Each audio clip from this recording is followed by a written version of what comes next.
ಸ್ನೇಹಿತರೆ, ಪಾಕಿಸ್ತಾನ ಆಕ್ರಮಿತ ಕಾಶ್ಮೀರ್ ಅಂದ್ರೆ ಪಿಒಕೆ ಇತ್ತೀಚಿನ ದಿನಗಳಲ್ಲಿ ಏಕೆ ಇಡೀ ಜಗತ್ತಿನ ಗಮನ ಸೆಳೆಯುತ್ತಿದೆ ಗೊತ್ತಾ?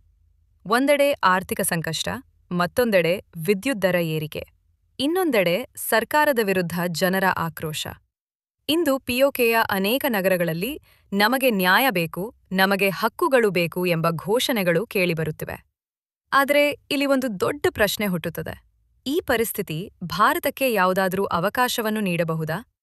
ಭಾರತದ ಅಧಿಕೃತ ನಿಲುವು ಸ್ಪಷ್ಟವಾಗಿದೆ. ಪಿಒಕೆ ಭಾರತದ ಅವಿಭಾಜ್ಯ ಅಂಗವಾಗಿದೆ. ಈ ನಿಲುವು ಇಂದಿನದ್ದಲ್ಲ. 1947ರಿಂದಲೂ ಭಾರತ ಇದೇ ಮಾತನ್ನು ಹೇಳುತ್ತಿದೆ. ಆದರೆ ಇತಿಹಾಸ ಹೇಳುವುದೇ ಬೇರೆ.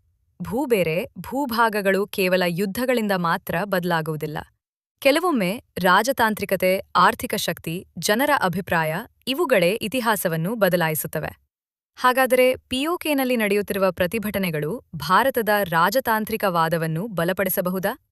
ಇದು ಈಗ ಅಂತಾರಾಷ್ಟ್ರೀಯ ರಾಜಕೀಯ ವಲಯದಲ್ಲಿ ಚರ್ಚೆಯಾಗುತ್ತಿರುವ ಪ್ರಶ್ನೆ. ಆದರೆ ಒಂದು ವಿಷಯ ಮಾತ್ರ ಖಚಿತ. ದಕ್ಷಿಣ ಏಷ್ಯಾದ ರಾಜಕೀಯದಲ್ಲಿ ಪಿಒಕೆ ಮುಂದಿನ ಕೆಲವು ವರ್ಷಗಳಲ್ಲಿ ಅತ್ಯಂತ ಮಹತ್ವದ ಪ್ರದೇಶವಾಗಿರಲಿದೆ. ಹಾಗಾದ್ರೆ ನಿಮ್ಮ ಅಭಿಪ್ರಾಯ ಏನು? ಪಿಒಕೆಯಲ್ಲಿ ನಡೆಯುತ್ತಿರುವ ಬೆಳವಣಿಗೆಗಳು ಭವಿಷ್ಯದಲ್ಲಿ ದೊಡ್ಡ ಬದಲಾವಣೆಗಳಿಗೆ ಕಾರಣವಾಗಬಹುದಾ?